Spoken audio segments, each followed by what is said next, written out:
graça e paz e alegria no coração. Quando o pastor Michel pediu que eu falasse sobre disciplina na igreja, pensei, mas quanto tempo que ninguém me pede este assunto. E a razão que não se pede falar sobre a disciplina, porque a gente não gosta de disciplina. E por ser um tema que a gente não gosta, a gente não pede. Mas como ele tem muita coragem, ele pediu que eu falasse sobre esse tema. E é um tema bastante abrangente.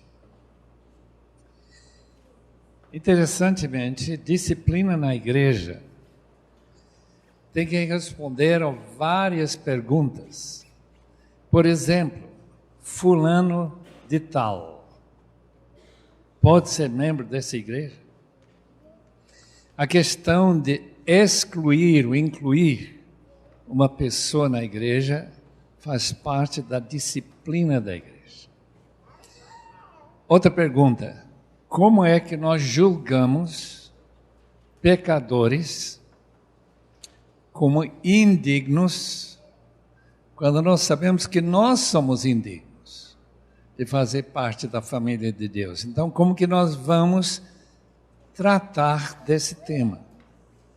Portanto, nesta noite, a gente vai tentar responder algumas dessas perguntas, deixar os outros para os irmãos chegar lá no céu e perguntar ao apóstolo Paulo, apóstolo Pedro e João, e se eles não têm a resposta, falar com Jesus.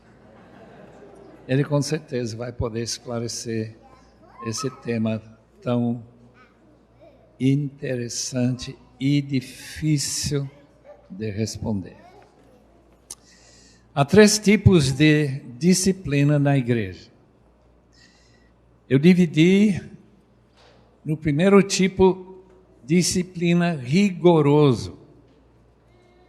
Nós temos uma ilustração desse tipo de disciplina no caso de Finéias.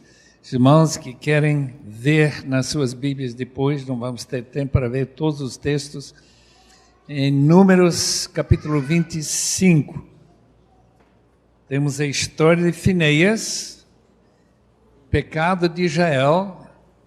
Ele entra na tenda e com uma lança, passa a lança pelos corações de mulher e o homem, adulterando. Isso se chama disciplina rigoroso. Espero que ninguém disciplina a sua igreja desse jeito. Número 2, 1 Coríntios, capítulo 3, versículo 16 e 17. Naquele texto, Paulo escreve que se alguém profanar, essa é a palavra no original, desacralizar o templo de Deus, que não é este prédio, mas as pessoas que fazem parte do templo, pedras vivas, se alguém profanar esse templo, Deus o profanará ou destruirá, porque um templo profanado não serve para abrigar a presença de Deus. O judeu sabia disso muito melhor do que nós. Se o templo fosse adentrado, por exemplo, por um rei do Egito que quis entrar no templo de Jerusalém, então o templo não serviria mais. Tinha que manter a sua pureza e sua santidade. Agora temos disciplina relaxada. Disciplina relaxada é esse tipo que o pai não diz nada quando o filho faz alguma coisa errada, quando ele mente.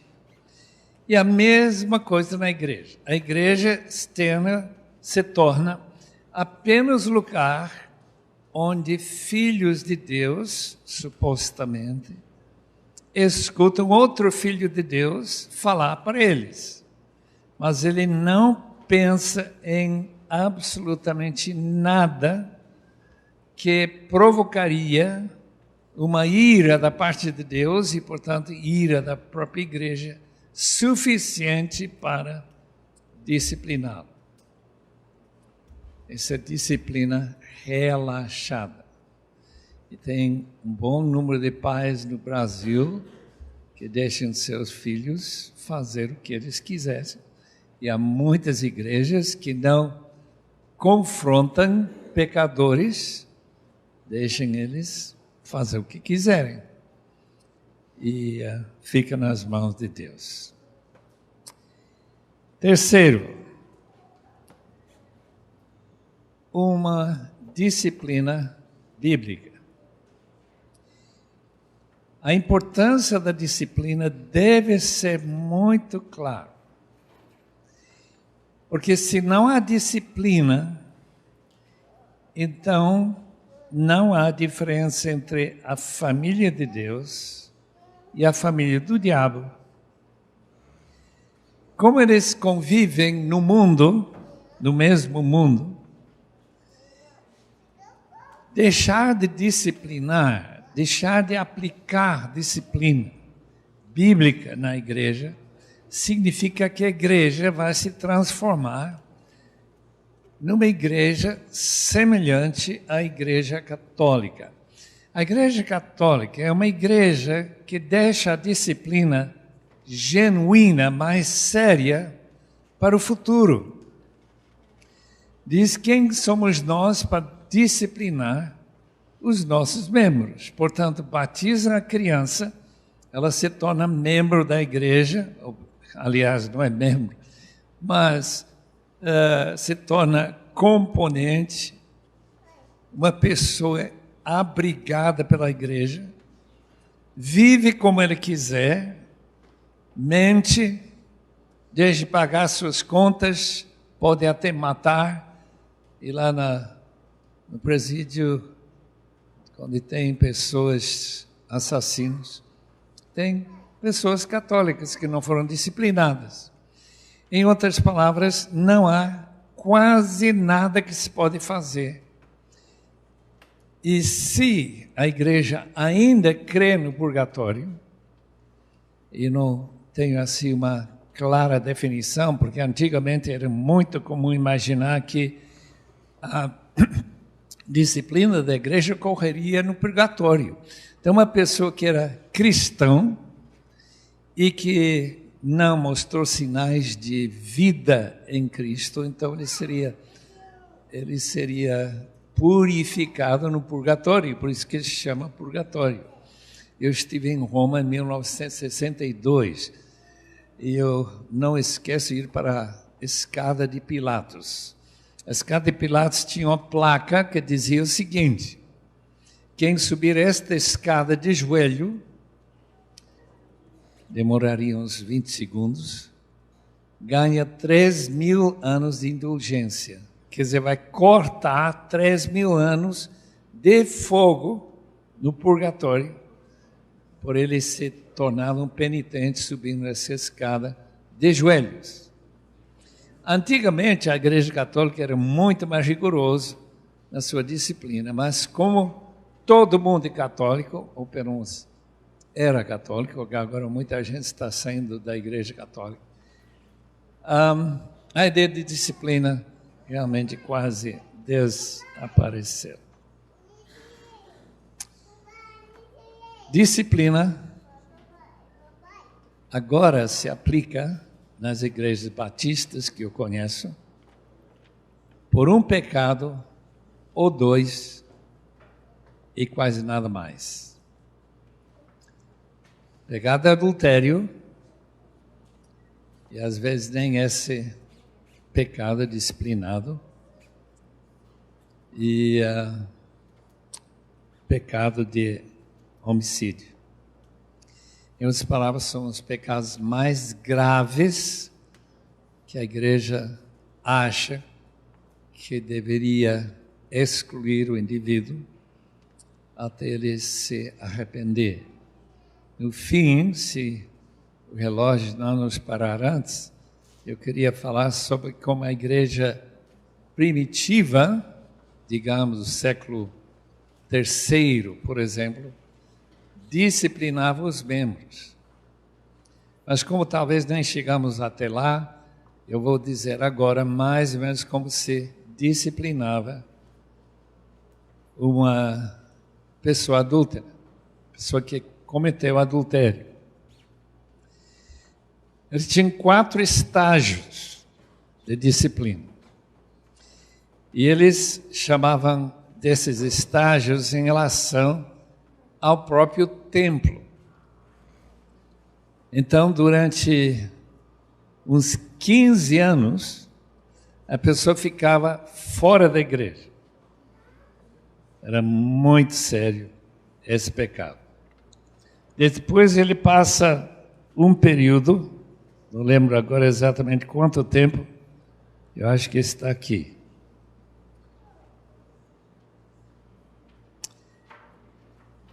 Eles são chamados pranteadores, e que eles ficam fora da igreja. Depois os ouvintes podem entrar no vestíbulo da igreja. E depois eles vão ficar lá uns 2 anos, 5 anos, como ouvinte. Então ele pode ouvir lá, mas ele não pode entrar. Depois os ajoelhados entram na nave. E os assistentes são as pessoas em plena comunhão com os irmãos aqui esta noite. Imagina se as igrejas fizessem isso em nosso tempo. Teria pouca gente na igreja. Porque a própria Bíblia prediz que nos tempos finais o avanço da maldade será muito notável. Em outras palavras, a liberdade, o que nós reconhecemos, o fato que pecado já foi pago na cruz. E que uma pessoa dizendo, estou arrependido, se o pecado for conhecido, e se o pecado não for conhecido, ele só fala com Deus e confessa para ele, 1 João 9, ele acredita claramente que Cristo purificou de todos os pecados e ele então está totalmente livre de qualquer punição, qualquer castigo, qualquer exclusão por causa do seu deslize. O que eu queria apresentar nesta noite, portanto, é uma outra visão da disciplina na igreja. Pelo menos para mim me parece um pouco distinto. Porque o propósito da disciplina, como propósito em qualquer família que quer filhos que vão agradar a Deus e agradar aos pais, é tratar esses filhos de um certo modo chamado disciplina. A palavra grega paideia. Paideia quer dizer uma pessoa, uma criança que é criada na paideia do Senhor, é uma pessoa que toma pecado a sério. E esse tomar requer ou castigo, ou perdão, ou qualquer outra maneira que a Bíblia mesmo sugere que deve ser aplicado. Portanto, esta noite a gente vai tentar, eu sei que é muito pouco tempo para pensar e os irmãos fazendo suas perguntas sobre realmente se estamos pensando corretamente com essa disciplina. Lembra que o pastor, segundo a Bíblia, tem que ser uma pessoa que governa bem sua casa. E, portanto, a pergunta que se faz no texto lá de 1 Timóteo é: se ele não governa bem sua própria casa, se ele não tem seus filhos e esposa em boa relação com ele, como cabeça da igreja, como que ele vai liderar a igreja? E a resposta é: ele não vai liderar a igreja. Ele não vai ter competência para liderar se ele não souber criar seus próprios filhos na paideia do Senhor. Vamos então, 10 razões para disciplinar. Qual é o propósito da disciplina? Mas antes de nós entrarmos no tema, eu gostaria que nós orássemos. Os irmãos todos aqui oraram hoje ou não? Tem alguns que não oraram. Não precisa levantar a mão. Se está envergonhado, precisa de disciplina interior. Mas vamos orar. Vamos pedir que Deus realmente fale conosco esta noite. Este assunto não é de nenhum interesse para os chamados irmãos leigos. Eu não concordo com essa palavra leigo, não tem leigo na palavra de Deus. Todos somos sacerdotes do templo do Senhor. Nesse sacerdócio, há certas regras que precisam ser observadas. Eu gostaria muito que nós orássemos então agora, pedindo que Deus protege nossa mente de chegar a conclusões erradas. Pode ser? Os irmãos concordariam com essa oração, né? Oh Deus Pai, Tu és aquele que nos legou, passou para nós o imenso privilégio de fazer parte de Tua família. E já nos diz, já de antemão, que nós precisamos de disciplina. E rogamos que nesta noite Tu nos protejas, que Tu guardes nossas mentes e corações de qualquer interpretação errada, qualquer aplicação falsa, e que Deus seja de fato glorificado nas suas igrejas aqui representadas. Te rogamos em nome de Jesus. Amém. O propósito, 10 razões bíblicas para disciplinar. Primeiro, número 1, principal razão, produzir santidade. Hebreus 12, 14. Segui a paz com todos e a santificação, o processo de viver e buscar santidade, sem a qual ninguém verá o Senhor. Não há purgatório, não. É simplesmente não verá o Senhor. Número 2, para manter a paz. Irmãos brigam, irmãos erram. Eu conheci um casal, um irmão que emprestou seu talão de cheque para um outro irmão da igreja, lá em São Paulo. O que ele fez? Gastou tanto dinheiro que a pessoa que emprestou o talão teve que vender sua casa para saldar as dívidas. Meus irmãos, imagina o atrito que vai seguir um ato desse. Número 3. Igreja sem disciplina não pode crescer, porque é permitir que a erva daninha venha sufocar a semente boa. Então, dentro da igreja, tudo dá,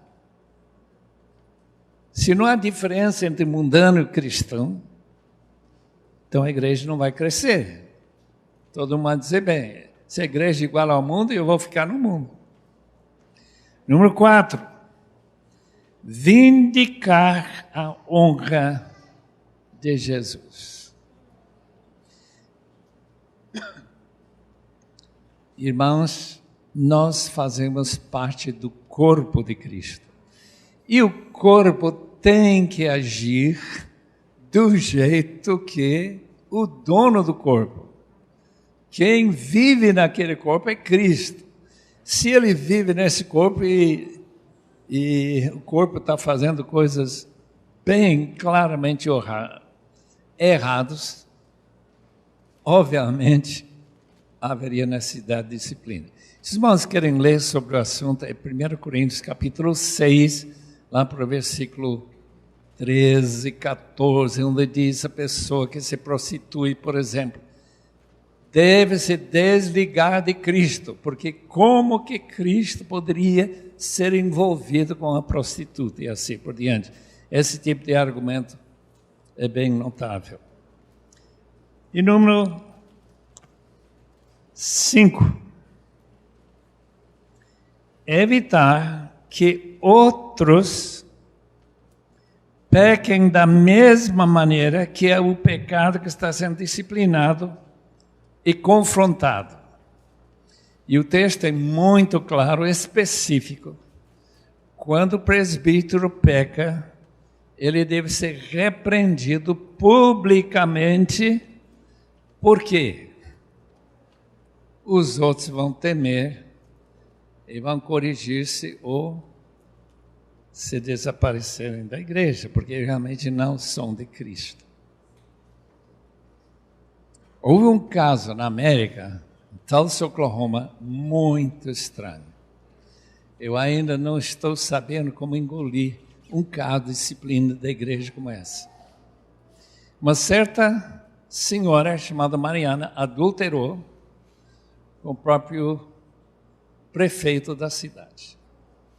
A igreja a disciplinou, pediu que ela viesse e confessasse. Ela recusou. E depois ela foi advertida pelos líderes, os anciãos, os presbíteros da igreja, que eles leriam a sua expulsão da igreja por falta de arrependimento. Em vez dela ser julgada pela igreja, ela julgou a igreja e processou a igreja num tribunal secular. O tribunal multou a igreja por $390 mil.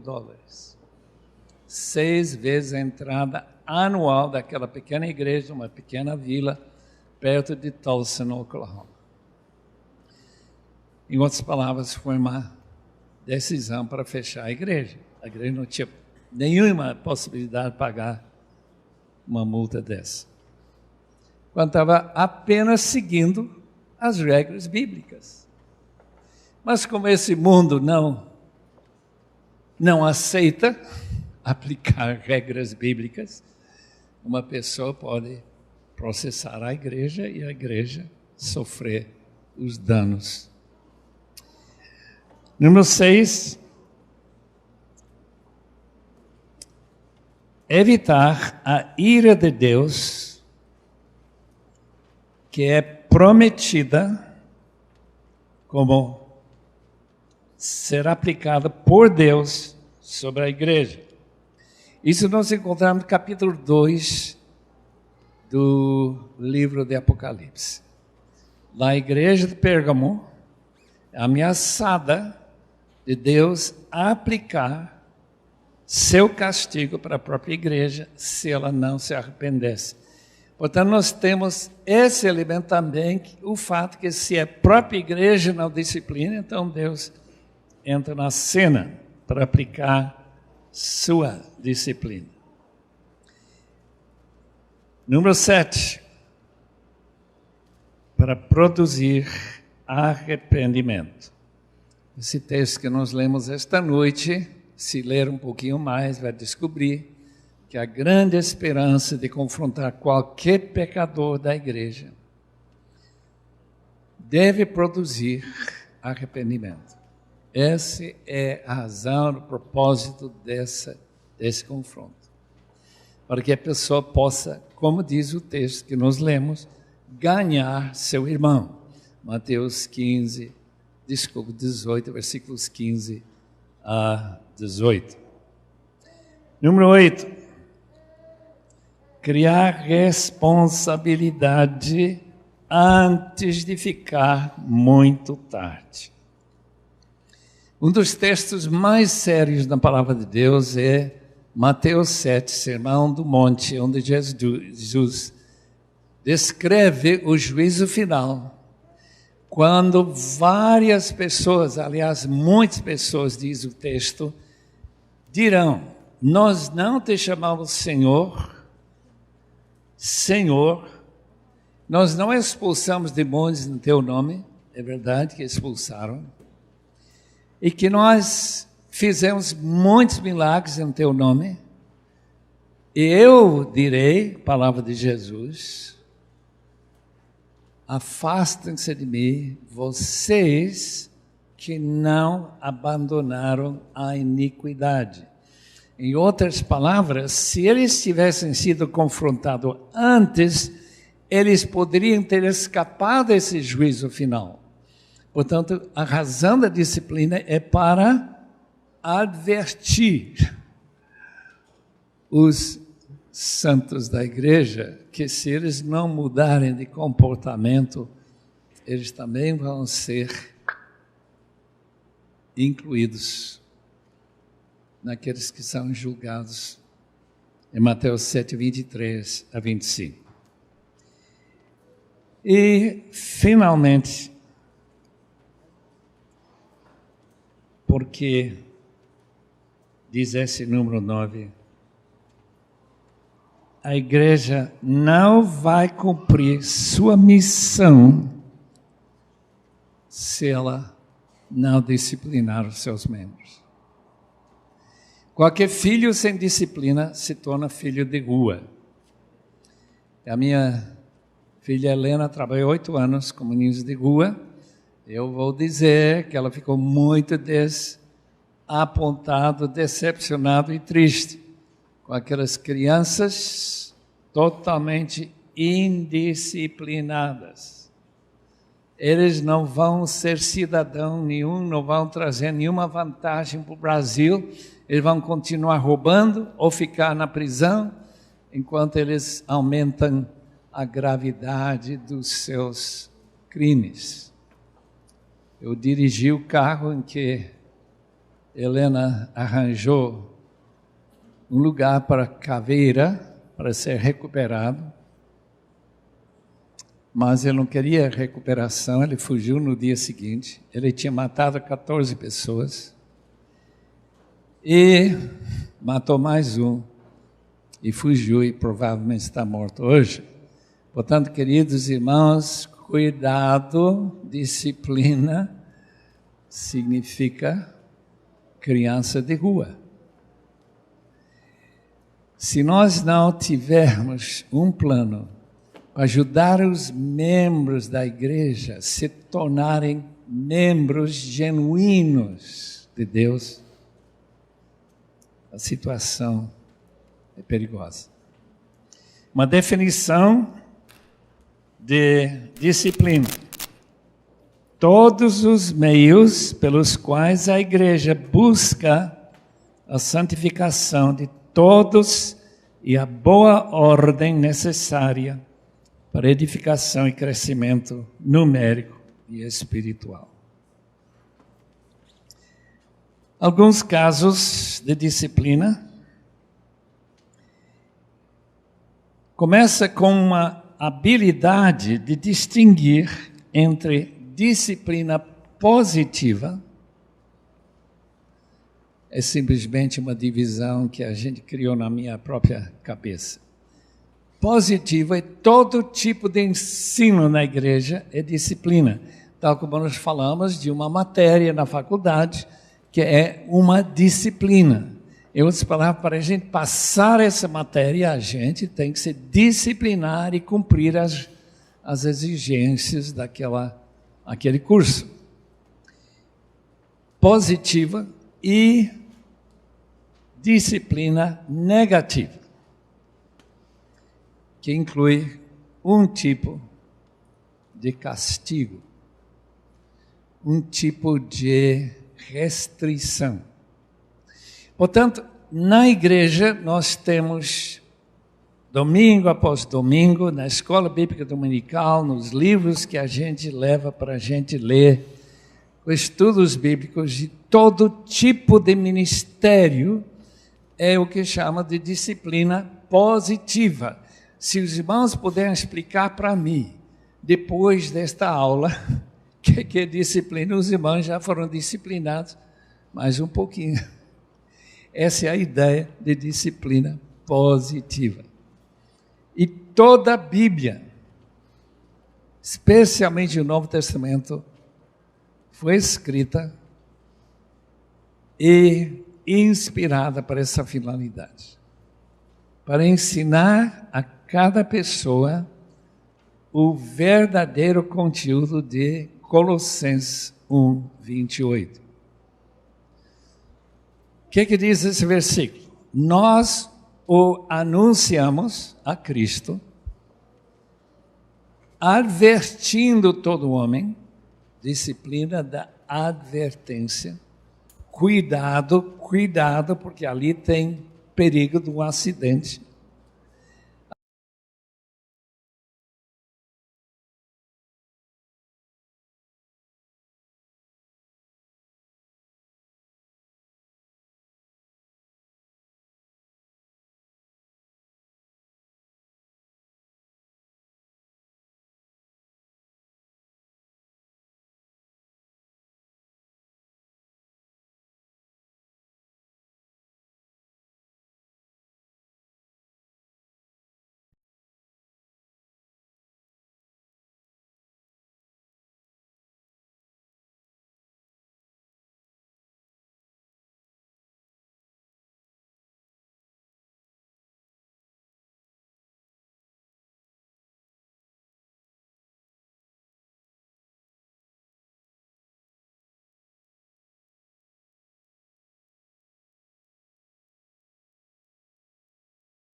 Ou como se diz, pregar como galinha come milho. Vocês vão ver a galinha pega um aqui, pega outro ali, passa por cima de 3 e pega isso e vai pulando e não fala em muitas coisas que a Bíblia fala. Portanto, a pessoa fica ignorante. É como se a gente soubesse algumas leis para guardar, sendo brasileiros, e os restos das leis esquecer. E de repente vem a polícia bater na porta e você vai ter que responder lá no tribunal. Essa maneira que o próprio Estado disciplina os seus membros. Mas a Igreja de Cristo não usa mais chicote, como no caso de Paulo na sinagoga. Você não lembra quantas vezes ele passou, porque ele estava em desacordo com o ensinamento da sinagoga judaica. Então, Paulo encomendou a palavra de graça de Deus, a oração de Jesus para guardar, proteger e não perder nenhum dos seus discípulos. João 17, versículo 12, a não ser Judas, filho da perdição, ensinando todo homem, advertindo todo homem, apresentar todo homem perfeito em Cristo. Preparar líderes para ensinar outros, Hebreus 5, 12. Exortação. Exortação é a palavra que descreve o próprio trabalho do Espírito Santo. Ele é o Parakletos. Parakletos ou Paraklesis, em grego, significa encorajar, exortar, dar empurradas. E o trabalho de exortação, que também é um dom, segundo Romanos capítulo 12, é justamente fazer com que cada membro da igreja saiba o que Deus espera dele. Tal como meus 5 filhos sabiam, antes de eles irem para a faculdade, o que era esperado deles durante todos esses anos de formação. Eu já contei, talvez aqui nessa igreja, como meu pai colocou um chicote atrás da porta, lá da cozinha, lá na Bolívia, onde eu fui criado. Nós somos filhos de missionários. Diz, nessa casa nunca vai se mentir. E todo mundo olhando para o chicote diz, exatamente, não vai mentir não. Nesta casa ninguém vai falar para a mamãe sem respeito. Está entendido? Sim, papai. É muito bem entendido.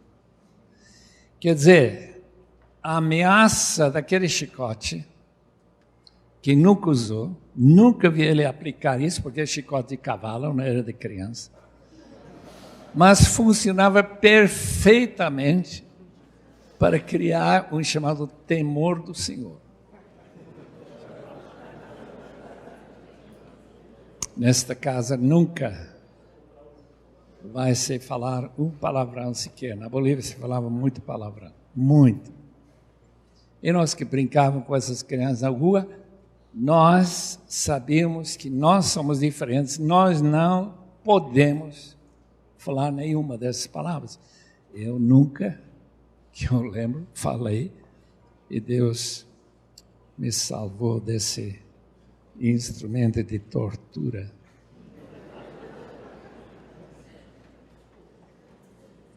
Não, papai era bem disciplinado e disciplinador.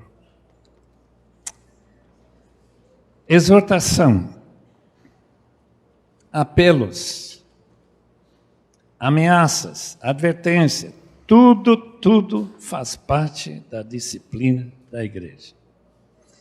Tem outra palavra mais forte no Novo Testamento que aparece 11 vezes.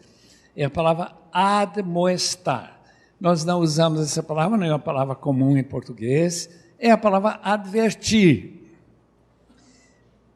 Se meu filho traz para casa uma pessoa fumando, eu vou agora advertir. Cuidado, filho. talvez esta amizade, eu não sei que qualidade de pessoa ele é, mas só o fato que ele está fumando já indica que ele vai ficar viciado e ele vai querer que você também fume. Ou se uma pessoa, ele traga lá no bolso uma garrafinha de whisky ou de chops, alguma coisa assim, cuidado, filho. Os irmãos entendem que nossas amizades podem criar perigos na área da disciplina. O meu distante primo, removido pelo menos 5 vezes, o Charlie Shedd escreveu um livro em que ele fez algumas promessas para seu filho. Acho que foi Felipe, ele tinha 5 rapazes e uma moça, 6 filhos, pastor também. Ele colocou no seu livro que ele prometeu ao seu filho, quando ele nasceu, que quando ele tinha uma idade, vamos dizer 15 anos, ele nunca mais implicaria com ele sobre as tarefas da escola. Se eu não conseguir ensiná-lo até 15 anos, que essas tarefas são muito importantes você fazer, então eu falhei. Quando você chega a 16 anos, se você começa a ter amizades que eu não concordaria de forma alguma, eu vou admitir que eu nunca vou mais falar, criticar, denunciar suas amizades.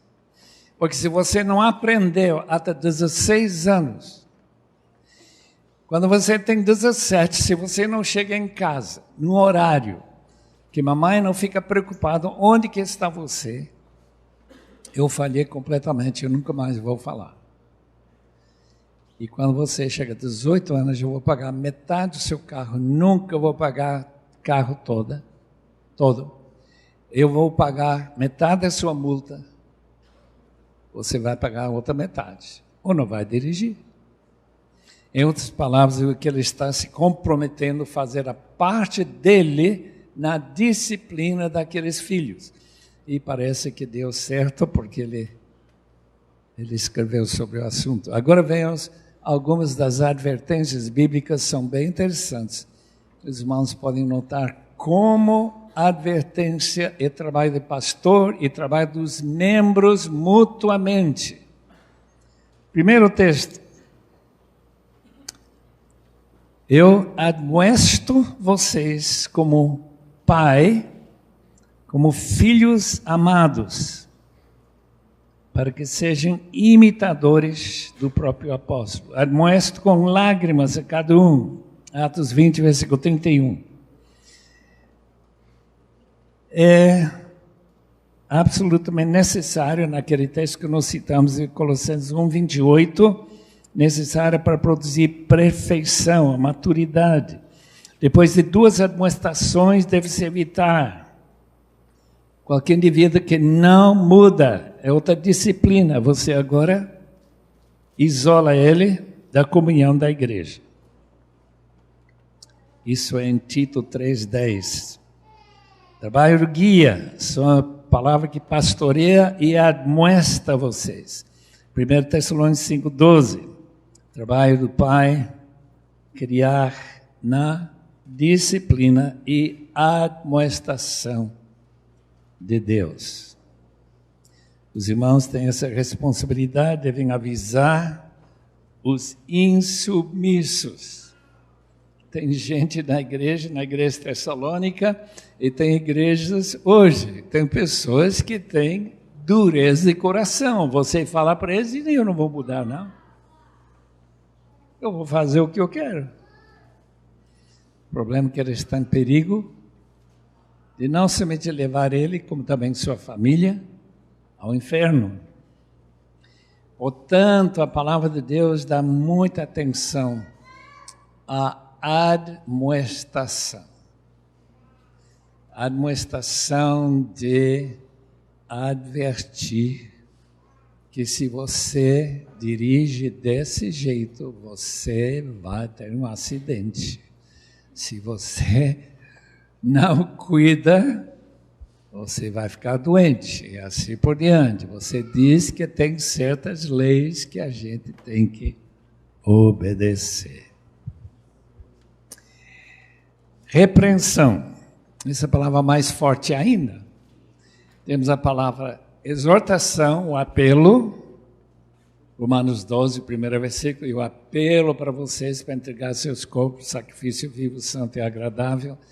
Depois ele vai para esta palavra admoestar, ou advertir. Depois ele usa a palavra de convencer, ou trazer convicção.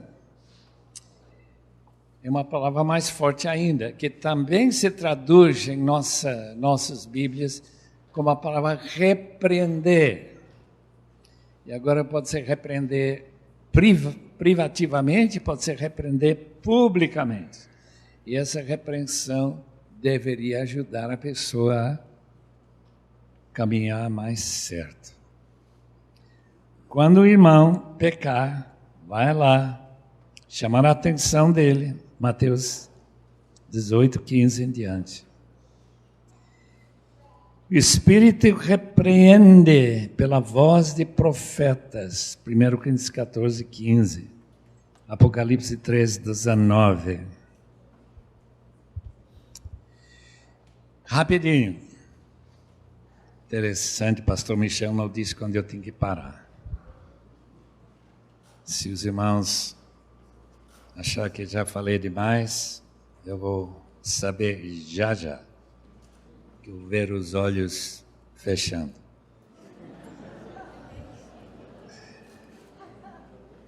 Primeiro, quem disciplina é Deus.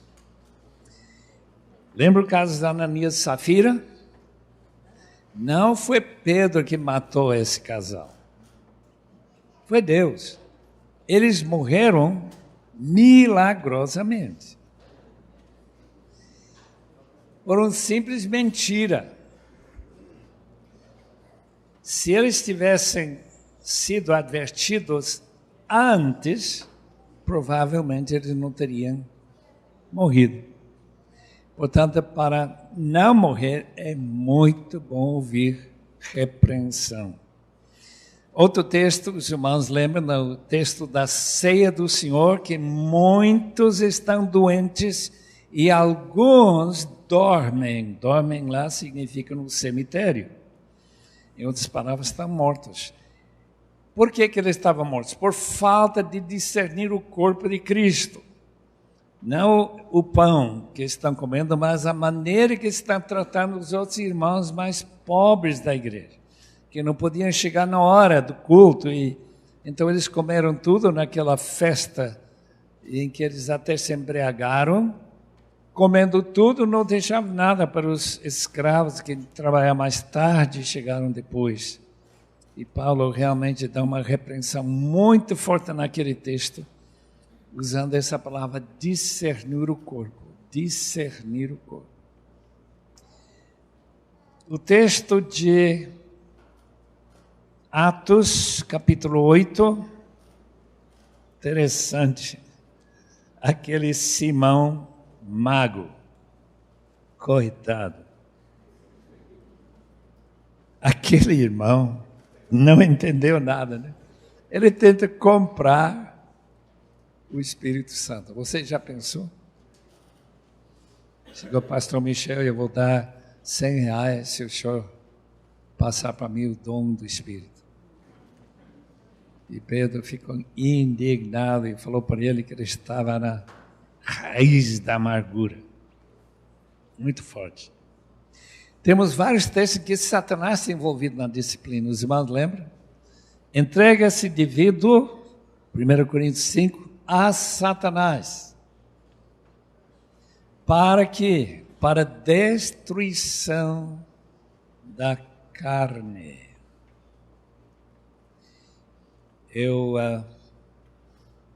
Nunca sei se eu visito alguém no hospital, se está lá porque Satanás o levou, ou se Deus mandou.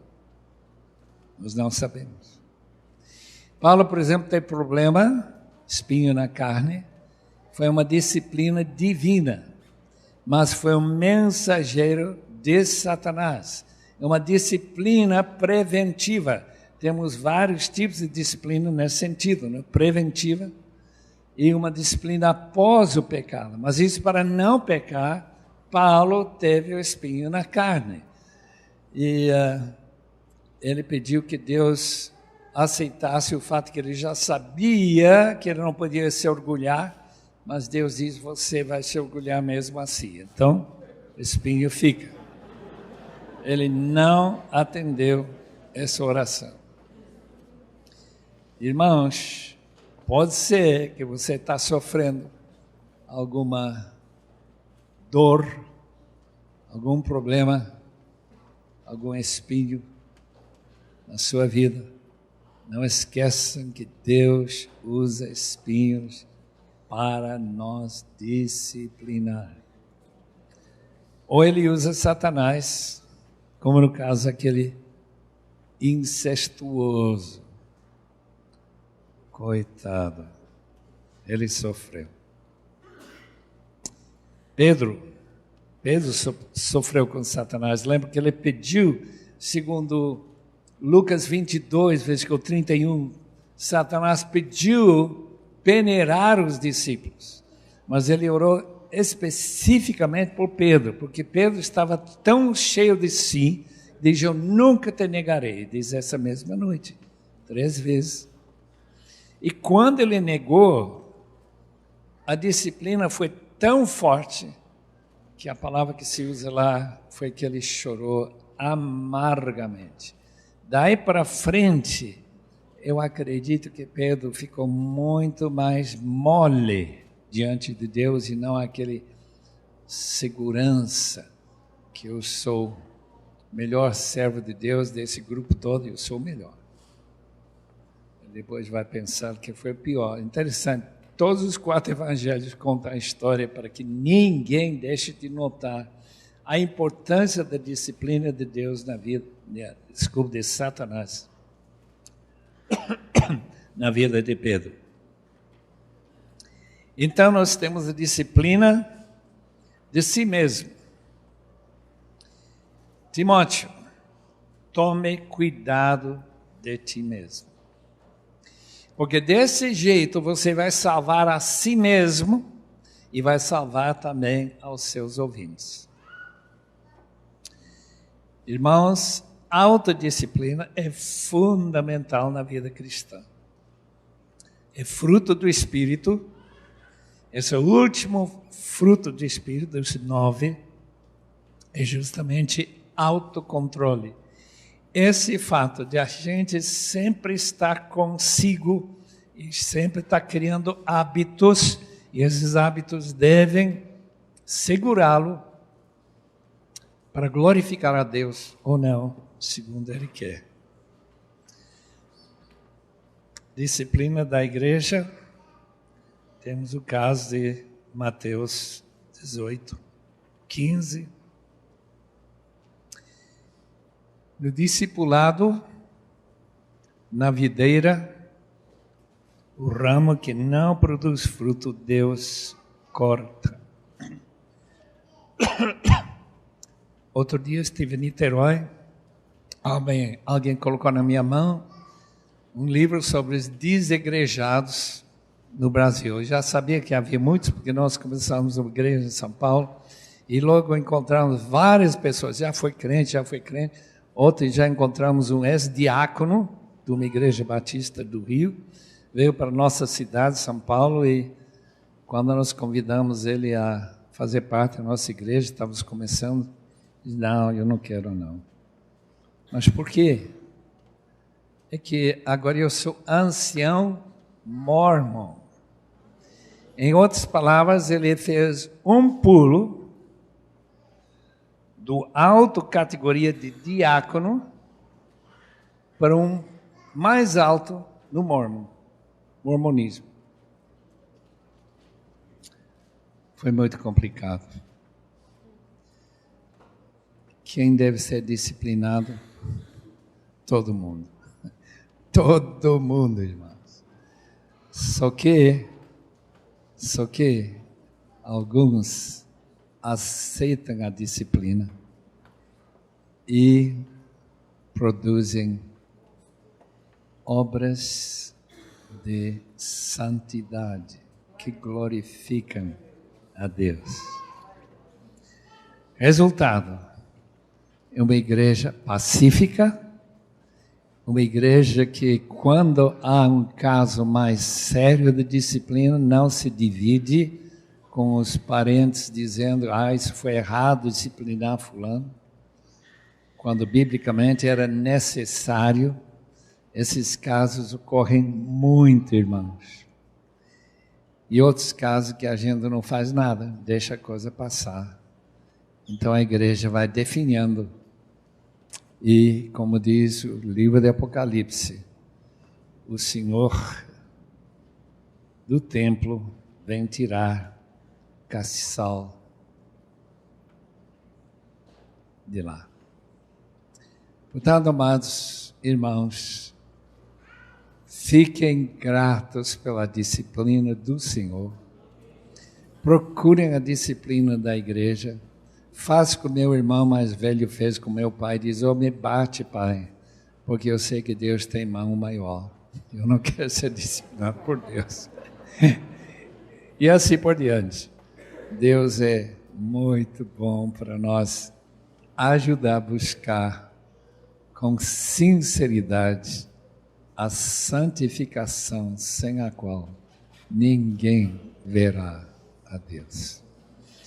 O Pai, se conosco nesta noite em que estaremos pensando sobre o tema, talvez discordando um ponto ou outro, mas diante de Tua palavra reconhecemos, Senhor, que todos nós precisamos de disciplina. Precisamos saber quais são as regras, quais são as coisas que precisamos aprender como discípulos de Cristo, de tudo que Ele ensinou e onde passou de lado e nós não percebemos que estávamos errando. Abençoa-nos, portanto, querido Deus, e faz com que nós e nossos vizinhos e colegas de trabalho e escola possam reconhecer que nossas vidas realmente são imitações de Cristo. Em nome de Jesus. Amém.